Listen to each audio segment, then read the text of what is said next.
اللہ للہ ملک السماوات والارض لا یشرک فی حکمہ احدا، اللہ کے ملک میں کوئی اس کا شریک نہیں ہے۔ میں پوچھوں گا تم سے لمن الملک اليوم، بتاؤ دنیا میں اپنے آپ کو مالک، اپنے آپ کو مخدوم، اپنے آپ کو خان اور چودھری کہنے والوں، بتاؤ آج ملک کس کا ہے، آج اختیار کس کا ہے؟ کوئی نہیں بول سکے گا اس وقت للہ الواحد القہار۔ اللہ خود کہیں گے آج ثابت ہو گیا کہ اقتدار میرا ہے، حکومت کا حق صرف مجھے ہے۔ دنیا میں کافروں کی حکومت کو ماننے والوں اور اللہ کے سامنے جھوٹے سجدے کرنے والوں، سن لو اللہ کو ان سجدوں کی کوئی ضرورت نہیں۔ مسلمان باقی کی طرح، باقی امتوں کی طرح تمام انبیاء علیہ السلام کی امتیں جس طرح زمانہ دراز کے بعد سیدھے راستے سے ہٹ جاتی تھی، آج اگر امت مسلمہ کے حالات کو بھی دیکھا جائے اور یہ قرآن مجید جو اللہ نے ہم سب کو ایک آئینہ دیا ہے، یہ قرآن مجید جو ہم سب کے لیے میرے اللہ نے رہنما بھیجا ہے، یہ قرآن مجید جس کو آخری نبی حضرت محمد صلی اللہ علیہ وسلم پر اللہ نے نازل کیا ہے، ہم سب کی ہدایت کے لیے جو کتاب اللہ نے بھیجی ہے، اس کے شیشے میں اگر ہم آج اپنا چہرہ دیکھیں تو بالکل معلوم ہوتا ہے کہ قرآن جس طرف ہمیں لے کے جانا چاہتا ہے، ہم نے اس کو پیٹ کر کے دوسری طرف رخ کر لی۔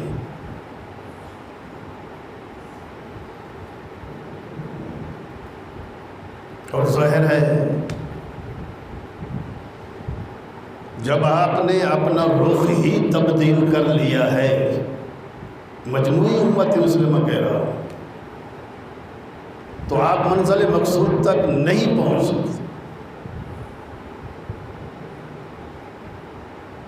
حضرت سعدی رحمۃ اللہ تعالی علیہ یہی بات ارشاد فرماتے ہیں، بترسم اے عرابی کہ تو کعبہ نہ رسی،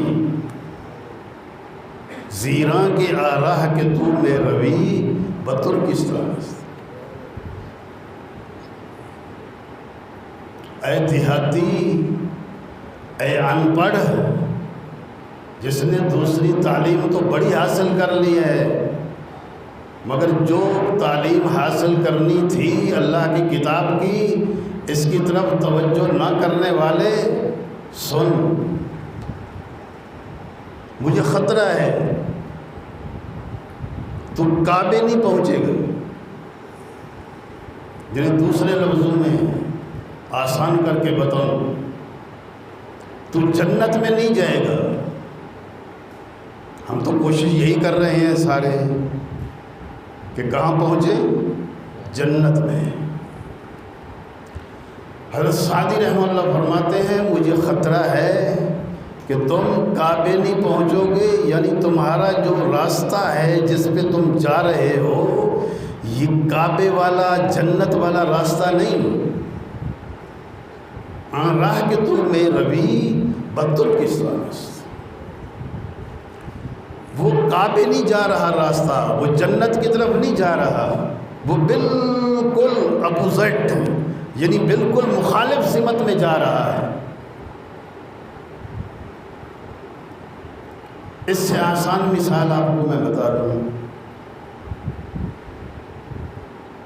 آپ خانپور جانا چاہتے ہیں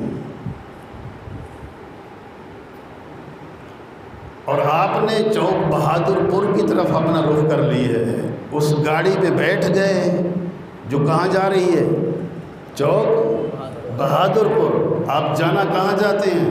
خانپور۔ ایمان سے بتائیں، سارا دن گاڑی چلائیں پہنچ جائیں گے؟ آپ کا راستہ ہی غلط ہے، آپ کا رخ ہی غلط ہے۔ پھر بدقسمتی یہ ہے کہ ہمیں اپنے غلط راستے کے غلط ہونے کا بھی پتہ نہیں۔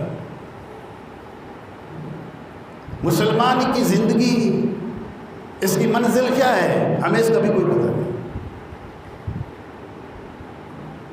کافروں کی طرح ہماری زندگی گزر رہی ہے، کافروں کی طرح دیکھا دیکھی زندگی گزر رہی ہے۔ 114 صورتیں میرے اللہ نے آپ کی رہنمائی کے لیے، اللہ کو کیا ضرورت تھی؟ تاکہ یہ امت محمد صلی اللہ علیہ وسلم یہ کہیں گمراہ نہ ہو جائے، کیونکہ آخری نبی ہیں حضرت محمد صلی اللہ علیہ وسلم، اور آپ کے بعد کسی نبی نے آنا نہیں، ان کو کوئی بتائے گا نہیں، اس لیے اللہ نے کتاب بھی نازل کی اور اس کی حفاظت بھی خود کی۔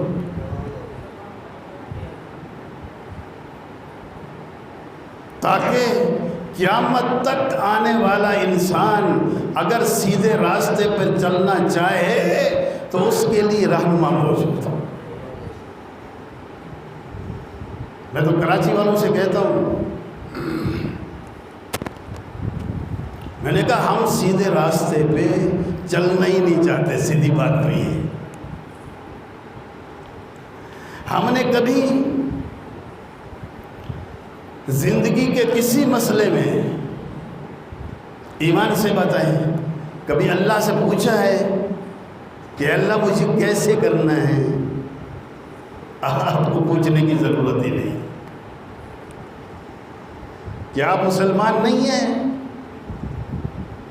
کہ قرآن مجید صرف مولویوں کے لیے آیا ہے؟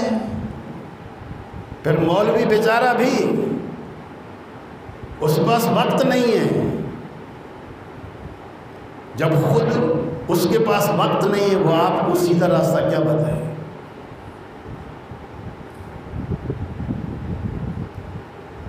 روز اللہ سے ہم دعا مانگتے ہیں۔ آج صبح کی نماز میں بھی میں نے ساتھیوں سے یہی بات کی۔ ہم اللہ سے کیا مانگتے ہیں ہر دن؟ اہدنا الصراط المستقیم، یہی مانگتے ہیں۔ لیکن کبھی پتہ کیا کہ ہم سیدھے راستے پہ ہیں بھی صحیح یا نہیں؟ ہمیں ضرورت ہی نہیں، ہم چلنا ہی نہیں چاہتے۔ میں بتا بھی دوں آپ نہیں چلیں گے، یہ تجربہ بھی ہے، مشاہدہ بھی ہے۔ کہہ کے تھک جا، اللہ پاک نے تو سب سے پہلے بتا دیے، ان الذین کفروا، عام طور پر کہتے ہیں یہ کافروں سے متعلق ہے، کافروں سے صرف متعلق نہیں، آپ سے بھی مجھ سے بھی متعلق ہے۔ جنہوں نے اس کتاب کی ناشکری کی، اس کی حق بات کو چھپایا، کفر کہتے ہیں کسی چیز کو چھپانے۔ اللہ نے حق اور سچ بات آپ کو حضرت محمد صلی اللہ علیہ وسلم کے ذریعے سے اور حفاظت کے ساتھ پہنچا دی۔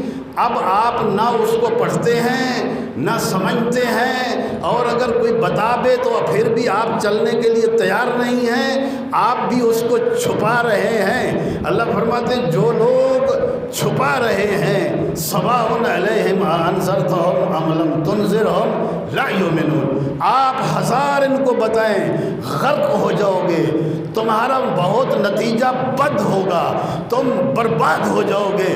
ہزار ان کو حضرت بتا دیں، انہوں نے ماننا نہیں۔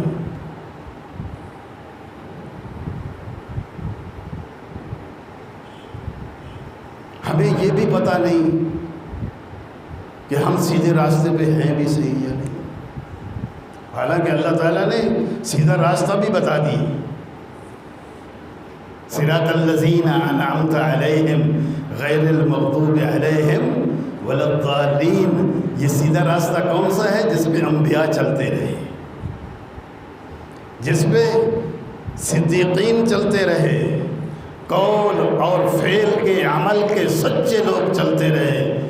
یہ سیدھا راستہ وہ ہے جو اپنی جان کی قربانیاں دیتے رہے، جنہوں نے اپنی جان، اللہ اکبر، کراچی والوں سے کہتا ہوں تم بھی سن لو، یہ بدماش قسم کے لوگ کہتے ہیں جی بدن ہمارا، ہماری مرضی۔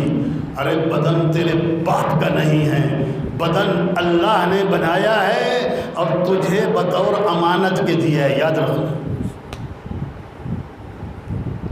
بدن ہمارا نہیں ہے، ہم غلط فہمی میں مبتلا ہیں۔ اللہ نے ہمیں بطور امانت کے دیا ہے، وَلَتُسْأَلُنَّ يَوْمَئِذٍ عَنِ النَّعِيمِ، میں نے تمہیں امانت کے طور پر دیا ہے، میں پوچھوں گا۔ میں نے آنکھ دی تھی، کیسے استعمال کی؟ میں نے کان دیا تھا، کیسے استعمال کیا؟ میں نے ہاتھ دیا تھا، کیسے استعمال کیا؟ میں نے تجھے پاؤں دیے تھے، کیسے استعمال کیا؟ میں نے تجھے انسان بنایا تھا، تو نے انسانیت کا کون سا کردار ادا کیا؟ اور مال بھی ہمارا نہیں، یاد رکھو۔ جان بھی کس کی ہے؟ اللہ کی۔ بدن کس نے بنایا؟ اللہ نے بنایا۔ وقت نہیں میں تمہیں تفصیل بتاتا۔ مال بھی کس نے دیا ہے؟ اللہ نے۔ یہ بھی بطور امانت کی ہے، یاد رکھو۔ یہ آپ کا نہیں ہے، میرا نہیں ہے۔ ہاں، ہمیں اس سے فائدہ اٹھانے کی اللہ نے اجازت دی ہے، لیکن اس کو سانپ بن کے اس کو جمع کرنا اور اپنی بلڈنگیں بنانا نہیں نہیں نہیں نہیں۔ اگر آپ کی ضرورت سے بچا ہے تو اللہ کا حکم یہ ہے کہ میری ضرورت مند محتاج مخلوق کو دے دے، تیرا نہیں ہے یہ۔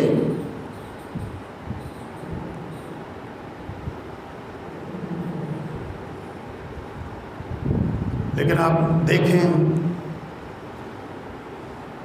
قرآن مجید میں ہے، میں تو کہا کرتا ہوں اگر بقول آپ کی کہ جان ہماری ہے، اگر آپ کی ہے تو آپ اپنی چیز میں تصرف کر سکتے نہیں کر سکتے؟ کر سکتے ہیں نا۔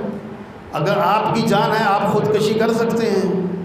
بولیں نہیں کر سکتے، حرام ہے۔ معلوم ہوتا ہے کہ جان ہماری نہیں ہے، یہ اللہ نے بطور کس کے دی ہے؟ امانت کی دی ہے۔ اس لیے قرآن کہتے ہیں اليوم نختم على افواہہم وتکلمنا ایدیہم وتشہد ارجلہم بما کانوا یکسبون۔ ہم قیامت کے دن تمہاری زبان پہ یہ جو جھوٹ بول بول کے تم جھوٹے بن چکے ہو، میں اس جھوٹ کو روکنے کے لیے تمہاری زبان پر مہر لگا دوں گا۔ میں تیرے ہاتھ سے پوچھوں گا ہاں بتا تو نے کیا کیا؟ میں تیری آنکھ سے پوچھوں گا تو بتا تو نے کیا کیا دیکھا؟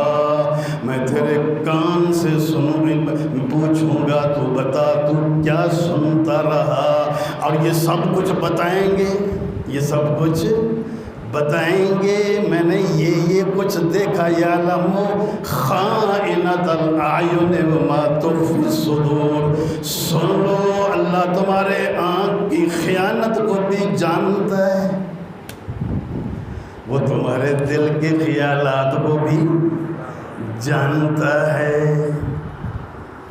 ہر چیز گواہی دے گی اور انسان کہے گا لما شہدتم علینا، ارے میاں تم تو ہمارے تھے، تم تو میرے تھے، میرے خلاف کیسے گواہی دے رہے ہو؟ وہ کہیں گے تو نے غلط فہمی میں زندگی گزاری، ہم تیرے کہاں تھے، ہم تو اس کے ہیں جس نے ہمیں بنایا ہے، جس نے ہمیں بنایا ہے۔ آنکھ میرے اللہ نے بنائی ہے۔ اللہ فرماتے ہیں آنکھ بتائے گی سچ سچ میں نے یہ دیکھا، یہ دیکھا، یہ دیکھا، یہ دیکھا، چھپ کے دیکھا، ظاہر دیکھا، انسان حیران ہو جائے گا۔ اللہ فرمائیں گے اب وجدوا ما عملوا حاضرا، اب تو پچھتانے کی یہ نہیں، تیری ویڈیو بن رہی ہے، ویڈیو فلم بن رہی ہے قیامت کے دن۔ اللہ اکبر، یہاں تو میں زندگی گزار رہا ہوں، یہاں تو میں زندگی گزار رہا ہوں، مجھے آپ جانتے نہیں ہیں، میں مولوی صاحب ہوں، میں حاجی صاحب ہوں، میں فلاں صاحب ہوں، میں فلاں صاحب ہوں۔ اللہ فرماتے ہیں قیامت کے دن ایسی ہوگی کہ ہر شخص دوسرے کو اندر باہر سے جانتا ہوگا، اندر باہر سے جانتا ہوگا۔ آج میں چل اس لیے رہا ہوں، آج میں آپ کے سامنے منبر پہ اس لیے بیٹھا ہوں کہ میرے اندر کو آپ نہیں جانتے۔ جس دن یہ پتہ چل جائے گا میں کیسا ہوں، میں تمہارے سامنے بیٹھ ہی نہیں سکتا۔ اور قیامت کے دن یہ ہوگا۔ مال اللہ نے دیا ہے، اور یہ بھی بطور امانت کے، سنو توجہ کرو، کہانیاں سن کے آپ بڑے مسلمان بنے ہوئے ہیں۔ مال اللہ نے دیا ہے، آپ کہیں گے کیسے دیا ہے؟ میں آپ سے پوچھتا ہوں، آپ کو اللہ انسان نہ بناتے آپ کما سکتے؟ بولے جی۔ اللہ تعالیٰ بندر بنا دیتے مال کما سکتے تھے؟ ہر وقت چوتھڑ پہ ڈنڈا لگتا ہے۔ اللہ تعالیٰ انسان بناتا، پاگل بنا دیتا، کما سکتے تھے؟ اللہ آپ کو اندھا کر دیتا، بنا سکتے تھے؟ اللہ آپ کے ہاتھ پاؤں توڑ دیتا، میرے ہاتھ پاؤں توڑ دیتا، اللہ آپ کی صلاحیتیں ختم کر دیتا، آپ ایک پائی بھی کما نہیں سکتے۔ معلوم ہوا یہ سارا اللہ کا فضل ہے کہ سب کچھ اللہ نے دیا ہے۔ اس لیے قرآن یہ کہتا ہے جو مال بھی تمہارے پاس ہے بطور امانت کے ہے، اس لیے جتنی تیری ضرورت ہے اتنی ضرورت تو پوری کر لے، باقی جو بچا ہے وہ تیرا نہیں ہے، وہ اللہ کا ہے۔ وہ کس کا ہے؟ اللہ کا ہے۔ اور میری مخلوق جو ضرورت مند ہے اس کو دے دے۔ ان لکم فی الانعام لعبرۃ افرأیتم ما تحرثون اانتم تزرعونه ام نحن الزارعون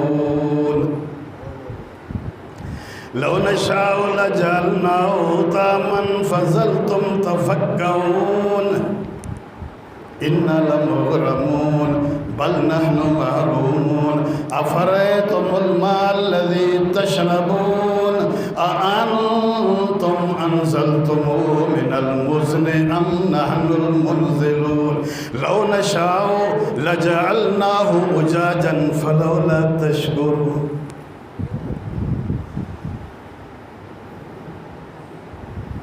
میری زمین، میری زمین، اللہ کہتے ہیں کسی کے باپ کی نہیں ہے، زمین اللہ کی ہے۔ ان الارض للہ، قرآن کہتا ہے، میں نہیں کہتا۔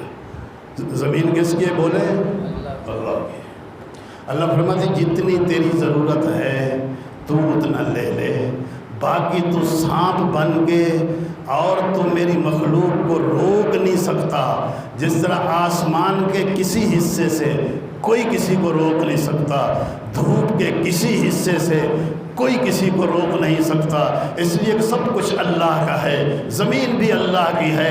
ارے تو جو کچھ اس میں بوتا ہے، جو کچھ تو دانے ڈالتا ہے، اللہ فرماتے میں آپ سے پوچھتا ہوں، اللہ پوچھ لے۔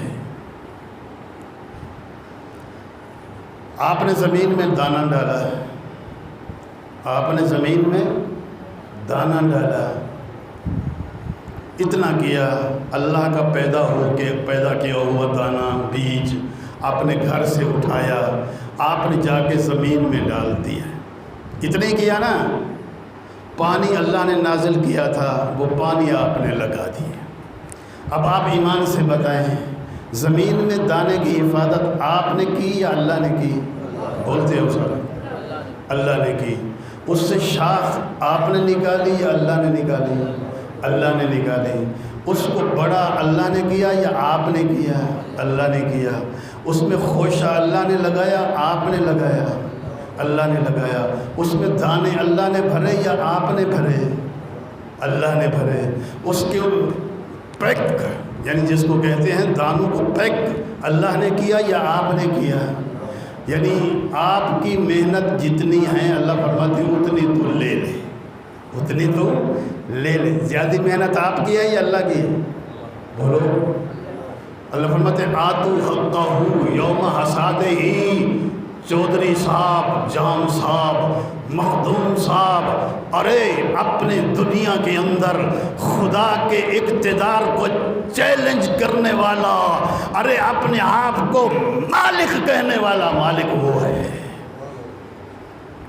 میرا حق مجھے دے. آتو حقہ یوم حصادہ.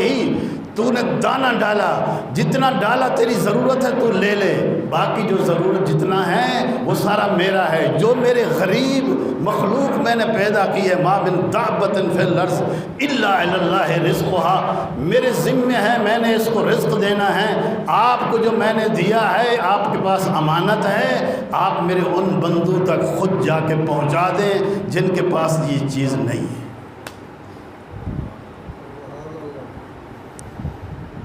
کرتے ہیں، کریں گے نہیں کریں گے. آپ سواء علیہم اانذرتہم ام لم تنذرہم لا یؤمنون. کوئی ماننے کے لیے تیار نہیں. اللہ فرماتے ہیں میرے رسول آپ ان کو بتا دیں ختم اللہ علی قلوبہم وعلی سمعہم وعلی ابصارہم غشاوہ ولہم عذاب عظیم. تمہارے کانوں پر مہریں لگ چکی ہیں، تمہاری آنکھوں پر مہریں لگ چکی ہیں، تمہارے دلوں پر پردے پڑ چکے ہیں، سوائے خدا کے لتریشن کے اور کوئی تمہارا علاج ہی باقی نہیں. قربانی کا موقع آ رہا ہے. جس چیز کو دیکھیں امت بالکل ہٹ چکی، بالکل ہٹ چکی، بالکل دین کو، اللہ کو، قرآن کو پیٹھ دے کے کھڑی ہوئی ہے. اللہ تو کچھ کر لے، ہم نے اپنی مرضی کرنا ہے، تیری بات ہم نے ماننی بھی. ابھی چونکہ قربانی کا موقع آ رہا ہے، قربانی کا فلسفہ بھی صبح میں نے اشارتاً بتایا تھا ساتھیوں.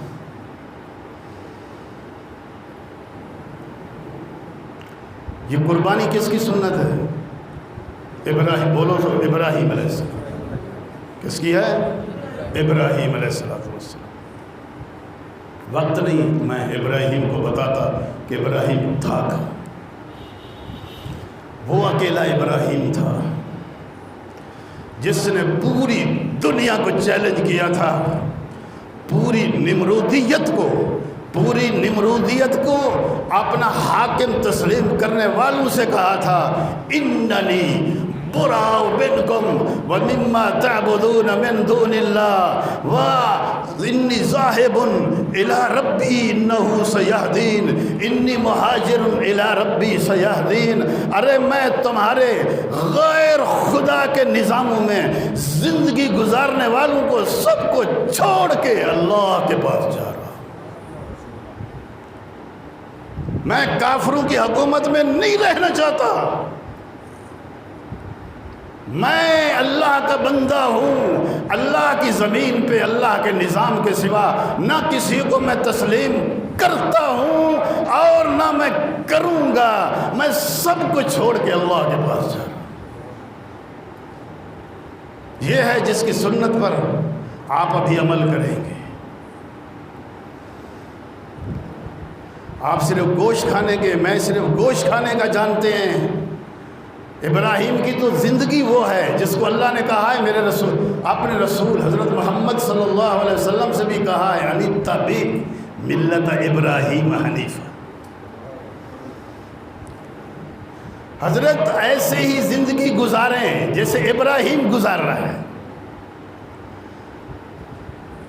ابراہیم نظام کفر سے بغاوت کر رہا ہے، آپ نظام کفر میں زندگی گزار رہے ہیں. آپ کا ابراہیم سے کیا تعلق ہے؟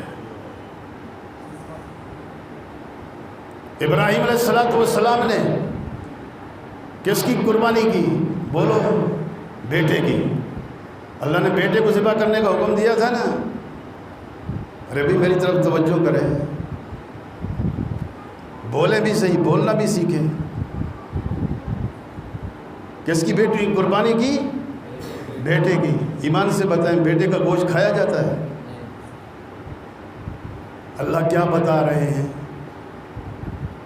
کہ قربانی گوشت کھانے کے لیے ہوتی ہے؟ بولو تو صحیح۔ بنیاد تو ابراہیم ہے نا۔ ابراہیم سے اللہ کیا ذبح کرا رہے ہیں؟ بیٹا۔ ظاہر ہے بیٹے کا گوشت تو کھایا۔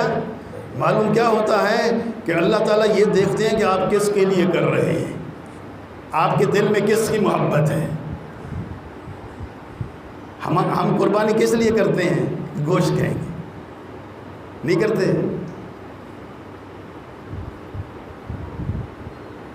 میں نے صبح بھی عرض کیا کہ ہم بیل بھی لیں گے بڑا، بکرے بھی لیں گے، ڈی فریزر بھی لے لیں گے۔ ڈی فریزر اب کیوں لے رہے ہیں؟ کیا آپ کو خدا گوشت نہیں کھلاتا سال میں؟ آپ کے گھر میں ہفتے میں 1-2 دفعہ گوشت پکتا نہیں پکتا ہے؟ بولو، اللہ تعالیٰ تمہیں کھلاتا ہے نہیں کھلاتا؟ یہ آپ کھاتے ہیں یا اللہ کھلاتا ہے؟ اللہ کھلاتا ہے۔ ورنہ تیرے میرے جیسے جن کے گھر میں چولہا ہی نہیں جلتا ہے، وہ بھی تو اللہ کی مخلوق ہے۔ اللہ تعالیٰ نے تو قربانی رکھی اس لیے ہے، گوشت خود کھانے کے لیے نہیں، دوسروں کو کھلانے کے۔ جن کو سال بھر گوشت نصیب نہیں ہوا، تو 1000 گز کے بنگلے میں رہتا ہے۔ ارے جن کے پاس جھونپڑا نہیں ہے، ارے یہ جا کے تو خود پہنچا کے تو اپنے گھر میں لین لگواتا ہے، بوٹیاں تقسیم کرتا ہے اور کہتے ہیں لین لگو، میں بوٹیاں تمہیں دوں گا۔ ارے تو اپنے خدا کی اس نعمت کا شکر ادا کر کہ مجھے اللہ نے فٹ پاتھ پہ نہیں رکھا، مجھے اللہ نے چھپ چھپانے کے لیے گھر بھی دیا ہے، در بھی دیا ہے، مال بھی دیا ہے، عزت بھی دی ہے۔ اب میرے خدا کا حکم ہے، دیا ہوا اس کا ہے، جان تو دی اس کی تھی، حق تو یہ تھا کہ حق ادا نہ۔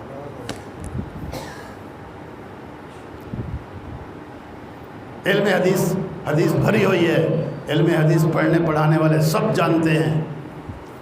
ٹائم ہو تو نہیں گیا؟ ہاں، حضور صلی اللہ علیہ وسلم نے قربانی کا گوشت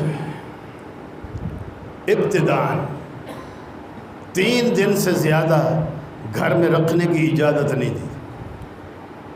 حدیث پڑھ کے دیکھ، ابتداءً 3 دن سے زیادہ کوئی آدمی قربانی کا گوشت گھر میں نہ رکھے۔ بعد میں حضور صلی اللہ علیہ وسلم نے اگرچہ رکھنے کی کیا دے دی؟ اجازت دے دی، لیکن آپ پڑھ کے دیکھ لیں، آپ تاریخ اٹھا کے دیکھ لیں، آپ حدیث پڑھ کے دیکھ لیں، اسلامی تاریخ پڑھ کے دیکھ لیں، حضرات صحابہ کرام علیہم الرضوان 3 دن سے کیا 1 دن سے زیادہ اپنے گھر قربانی کا گوشت نہیں رکھتے تھے۔ جس نے بھی قربانی کی تقسیم کر۔ عرب میں بھی اب یہی رواج ہے۔ جو پرانے آدمی 94 کی بات ہے، اللہ تعالیٰ نے موقع نصیب فرمایا، ہمارے ساتھ ایک خیمہ تھا عرب کا۔ مینا سے ہم جب واپس ہے، مینا آتا ہے، اب مزدلفے سے ہم جب واپس ہے شیطان کو کنکریاں مارنے کے بعد،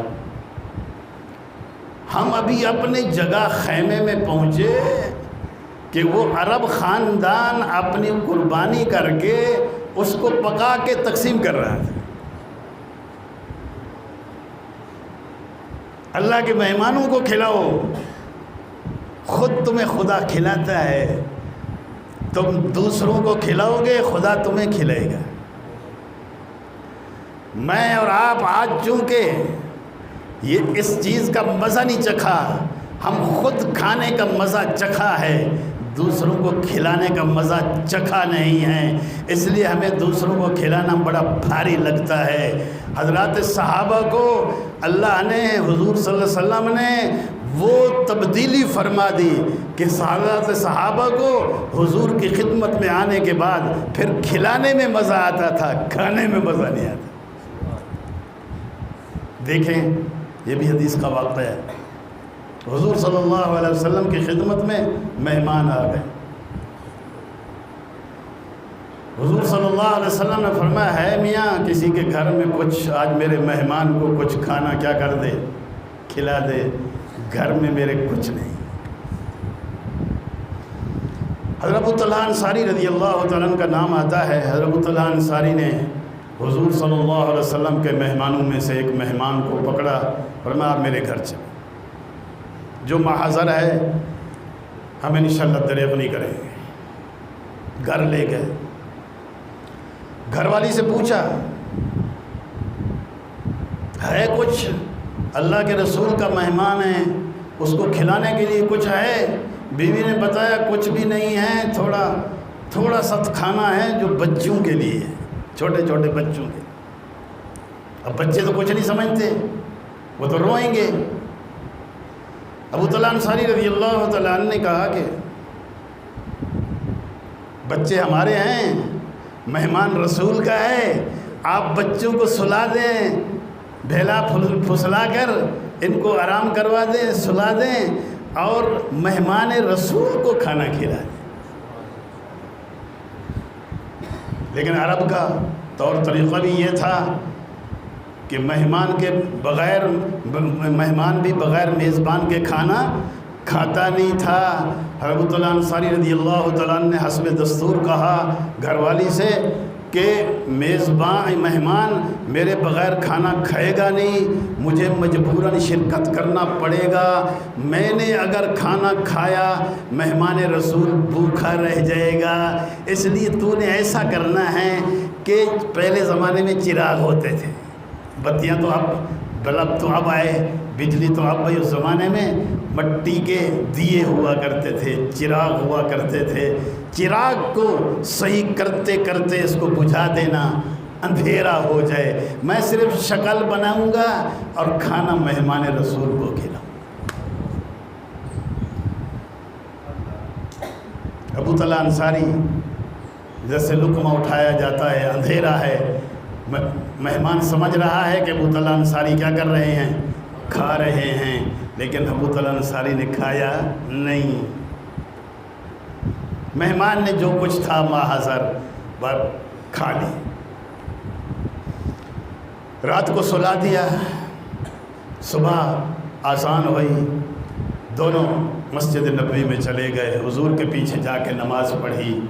میرے جیسا آپ جیسا ہوتا تو سیدھا حضور کے پاس جاتا اپنی ہی حیثیت بتانے کے لیے کہ میں نے یوں کر دیا، میں نے یوں کر دیا، میں نے یوں کر دیا۔ ابو طلحہ انصاری رضی اللہ تعالیٰ عنہ نے حضور کو بتایا ہی نہیں۔ حضرت ابو طلحہ انصاری نماز پڑھ کے جو ہی جانے لگے، دیکھا تو حضور مسکرا رہے، حضور مسکرا رہے۔ ابو طلحہ انصاری نے دیکھ لیا کہ حضور مجھے دیکھ کے ہنس رہے ہیں، تو واپس آ گئے، یا رسول اللہ اضحک اللہ سنک، اللہ آپ کو ہنساتا رہے، آپ کیوں ہنس رہے؟ حضور صلی اللہ علیہ وسلم نے ارشاد فرمایا ابو طلحہ، رات جو آپ نے مہمان کے ساتھ معاملہ کیا ہے میرے اللہ نے مجھے بتایا ہے۔